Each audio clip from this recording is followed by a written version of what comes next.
For me because I know she has such a great story to tell. I want to just get right into it. Rashida, tell us a little bit about yourself, what your dream is, and what you're doing to make it happen. Hello, Randolph. Thank you so much for having me. I'm so honored to be here. Um, I am Rashida Williams, as he said, and I used to be known as the Glam Doctor. I used to go by the name the Glam Doctor, but now that is the name of the company. I was intentional about changing it to that so that people can refer to the company because I realized a few years ago that what I'm doing as far as makeup and the hair and training, and that it was much bigger than myself. And so I had to step out of it and step back. And so I am known on social media as Rashida LaShawn, the makeup artist, and I work for the Glam Doctor. My dream is to be able to empower women to feel amazing about themselves. It's not just about them coming to pay me for a service. It is about me being a servant to them. And that is serving your everyday women, teenagers, and just women, helping them either by putting makeup on them or helping them to learn how to apply it themselves. It empowers them, and it takes their self-esteem to another level, and it just does something on the inside that is priceless, actually. And I am honored to be chosen to do that. For me, this is more than just doing makeup, as I said, and making some money. I make money, and I praise God for that. However, it is because I'm called to this. This thing chose me. I didn't choose it. A little bit about my background is I used to sing and act. That's what I thought I'd be doing, singing and acting. I never, ever in a million years thought I'd be doing makeup. I never thought I'd be behind the scenes. Being behind the scenes is a very humbling thing because you are a servant. As I said, you're serving people. You're not the star. You're not anything. And so for me, that was a little different. Because I like being out front.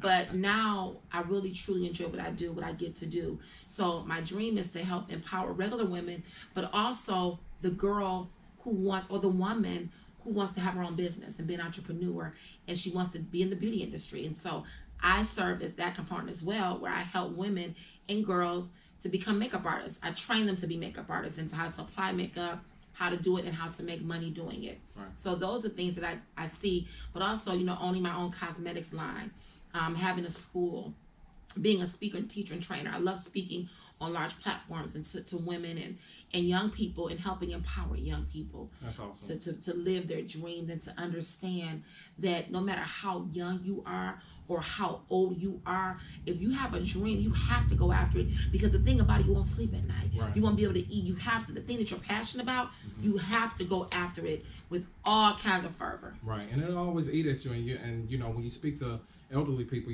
one of the things that they'll tell you that they regret is, I didn't go after this, or I didn't go after that. Right.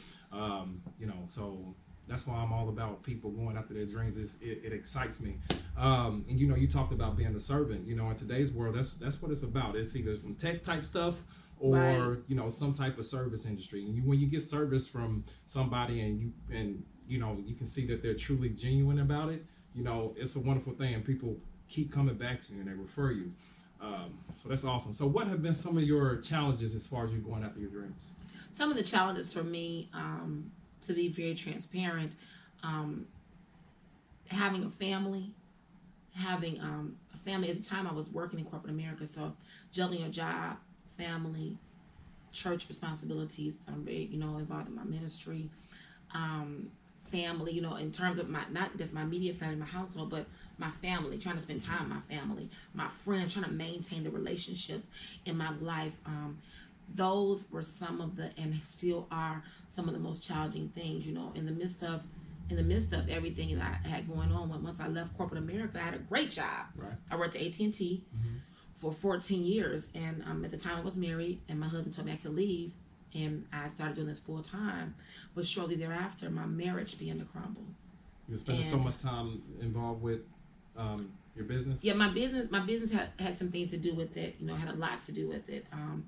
Now when I look in hindsight, just being very ambitious and taking things for granted sometimes, because you figure as an entrepreneur has a different mindset most times than a blue collar worker. Yeah.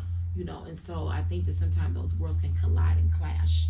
And so that's one of my transparent moments about being there. A lot of sacrifices that are made to be an entrepreneur.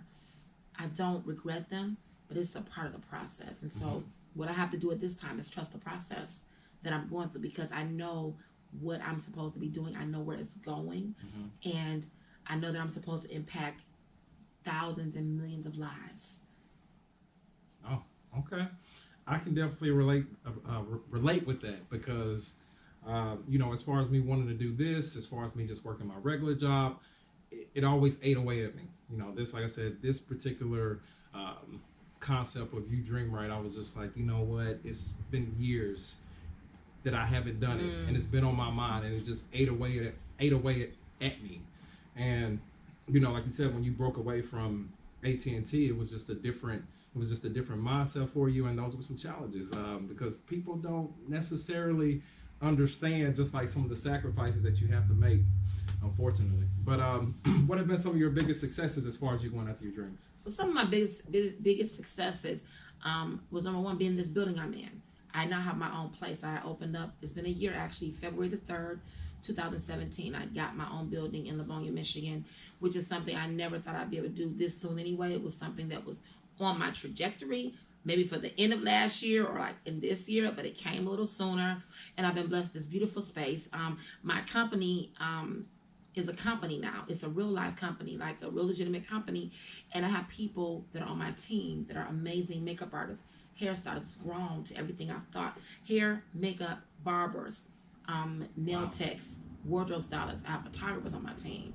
I have an event planner on my team. I have a linen specialist on my team. So I pretty much have everything I need in house to serve a production job. I want to be able to be a one-stop shop for a production company or a wedding or whatever people need. And and then also my team won last year. We won the Best in Black, which is this award over here. We won this award last year for the Michigan Chronicle here in Detroit. We were voted Best in Black, and then we were voted again this year. So this right here on the floor. So this is this year. I'm sorry, this is last year. I'm sorry, I got them switched up. But we've won 2 years in a row. So that's really nice to have that recognition from your community that we've done a great job and people voted for us. So it was definitely something that a popularity contest, if you will, where the community voted. So that really felt good.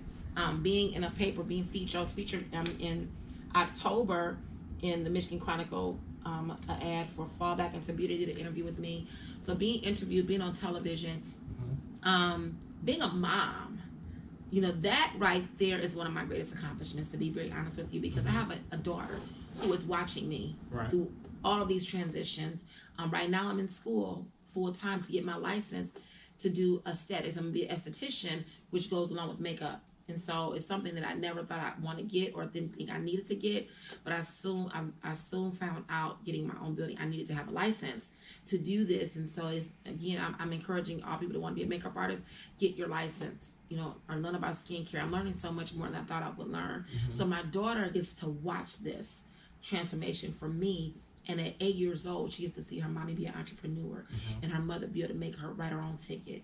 And I want her to understand, you ain't got to be able to do this. You can do what you want to do, the thing that you feel you're called to do that thing, no matter what anybody else says. That's good. Constantly learning, constantly growing. That's an awesome thing, and being able to set that positive example, not only just for your little one, but just for people in this particular community. It's an awesome thing that you're being recognized by your community, because that says a lot for you to grow within your community and then expand nationwide, worldwide. I believe we kind of talked behind the scenes about some of your bigger aspirations with the Olympics. Yes, so I do want to go to the Olympics in 2020. That is one thing I do want to do. I want to be on set there doing grooming services and makeup and beauty services for the contestants. You put it out there, you can make it happen. Yeah, no, and then we also we launched in Atlanta last year, and we also launched in Los Angeles. And so I'm growing. It's really growing. It just go in a lot of places, and things are taking off so much faster than I expected. So I'm just trying to get everything done the way it needs to be done properly, so that I can expand the way I want to expand and have the time to do it, so I'm not spread too thin. That's awesome. What advice would you give to anybody who is scared or skeptical or just don't know how to go about going after their dreams? The advice I would give is, number one, you need to find a mentor. I have several mentors, and they are not all in makeup. I have a mentor that's financial. I have a mentor that is run her own company. I have a mentor that is a couple of mentors that are makeup artists. I have a mentor that they're just a business owner. Having a mentor is going to be essential. Find the person in your field, the field you want to go into, that is doing it at the level that you want to go to. You want to look to that person for inspiration. But find a mentor that's doing it, somebody that's doing it, and that you can humble yourself to sit up under if they would allow you to sit with them or go out with them and shadow them. You have to be humble. To start living your dream, you gotta have humility. Humility is important. It is essential to get to your next level, because the thing about it is that people can say what they want to say, but a lot of things we do are relationship build. Right. They're about relationship and networking. And so you never know who you're going to meet if you just humble yourself and say, you know what, let me go sit with so-and-so, or let me go help them out. And you're not always looking for $1. Because, you want to be mentored. Mentoring is essential. Right. The other thing is perfecting your craft. That's essential. Perfecting the craft. That just because you're good at something, that's great. Perfect that craft. Like for me, I'm a makeup artist. First of all, everybody is a makeup artist now. I'm not saying that to be shady. It's the truth. People are looking at different places. YouTube, they're self-taught. They're just great. They're just creatives. But learning your craft, learning everything about that craft, learning the sanitation portions of it, learning about different things, how to get in the industry, out of the industry, learning how to run a business. Mm-hmm. That is essential. Taking business classes is something when you want to live your dream. Yeah, it's good to live your dream, but you got to know how to run that business. Right. So you can stay in business. Because you can be great, but that don't mean nothing. Because a lot of times people, they go to somebody who just mediocre, got their stuff together, mm-hmm. and treats them right. So that you're good, but your attitude nasty, you can have a spirit of humility. That's the one thing I can say above all. Okay. All right. Well, there it is. Rashida, I just want to tell you thank you very much for taking the time out and sharing your story with me. I'm very appreciative. You were one of the first people who reached out to me when I put this out there. And you know me, but you don't know me, mm-hmm. but you caught the concept and you saw what I was trying to do and you showed that support, and I was just like, you know what? I can't wait to get up there and connect with her. It's going to be great. You know what? Let me just say this too about Randolph. This is supposed to be my interview. But one thing that I loved about Randolph, what made me buy his, when I saw the bracelet, I love the concept behind it. You dream. I was like, oh, you dream? Yeah, I dream. And I bought me and my daughter one immediately. And I posted it on my social media page. I don't know if anybody bought any after I posted it. They did. They did? Okay, good. I have more people reach out to me than when I actually launched a website.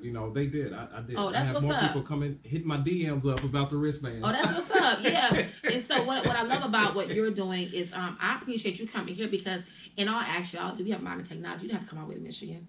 We could have did this online. We could have did this right over the phone. I could have sent you, we could have did it Skype or whatever. But the fact that your commitment to this and your commitment to see people dream, I just pray that God opens up doors for you.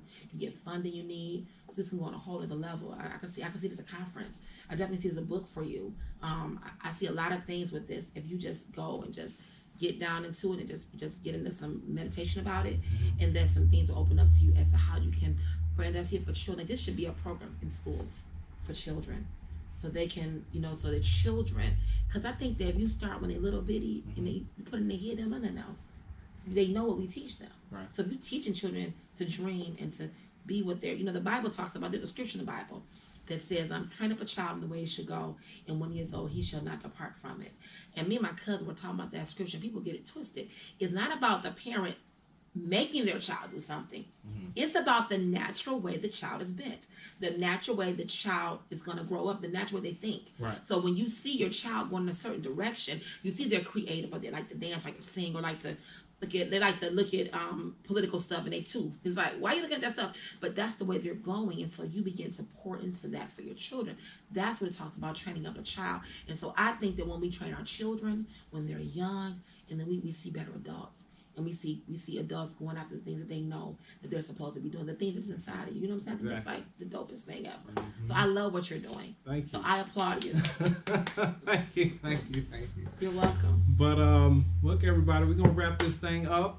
You guys check out the site, get your wristband, and show the world how you dream right. All right. Thank you again, Rashida. You're welcome. That's it, everybody. Catch